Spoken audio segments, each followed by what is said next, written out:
एक छोटे से गांव में एक गधा रहता था जिसका नाम भोलू था। भोलू दिखने में साधारण था, लेकिन उसकी आदतें उसे बाकी गधों से अलग बनाती थीं। वह इतना आलसी था कि अगर कोई काम करने को कहा जाता तो बहाने बनाता और अपना समय आराम करते हुए बिताता। उसका मालिक श्यामू, जो एक मेहनती किसान था, उसकी हरकतों से परेशान रहता था।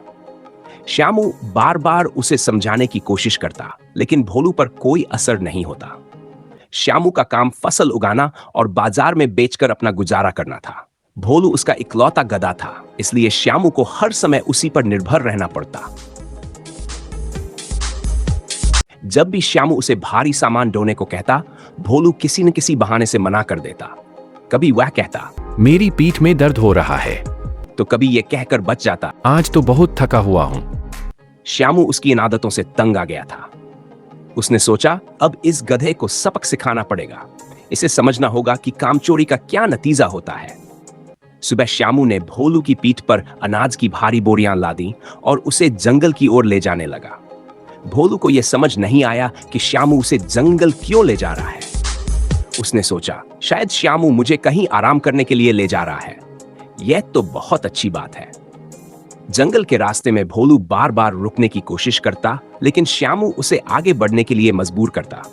वे दोनों जंगल के बीचों बीच पहुंचे, जहां श्यामू ने बोरियां उतार दी और भोलू से कहा, अब तुझे अपना काम खुद करना होगा, मैं यहाँ से जा रहा हूँ। यह कहकर श्यामू उसे अकेला छोड़कर गांव की ओर लौट गया। भोलू ने सोचा, अरे वाह, अब मैं आजाद हूं। अब न कोई काम करने के लिए कहेगा और न ही कोई डांटेगा। वह खुश होकर इधर उधर टहलने लगा। उसे लगा कि उसकी जिंदगी अब मजे में कटेगी।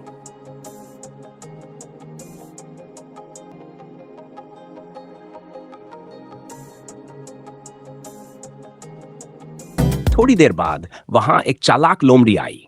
उसने भोलू को देखा और पूछा, अरे भाई, तुम यहाँ अकेले क्या कर रहे हो? भोलू ने अपनी कहानी सुनाई कि उसका मालिक उसे जंगल में छोड़कर चला गया है।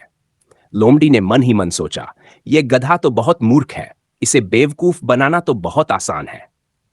लोमड़ी ने मीठी आवाज में कहा, तुम कितने भाग्यशाली हो कि तुम्हारा मालिक तुम्हें छोड़ गया। अब तुम अपनी मर्जी से रह सकते हो। इस जंगल में खाने पीने की कोई कमी नहीं है।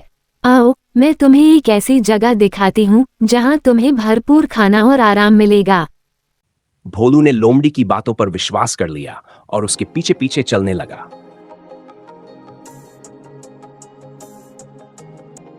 लोमड़ी उसे एक दलदल के पास ले गई और बोली, यह जगह तुम्हारे लिए सबसे अच्छी है। यहां पानी भी है और घास भी। तुम यहां रह सकते हो।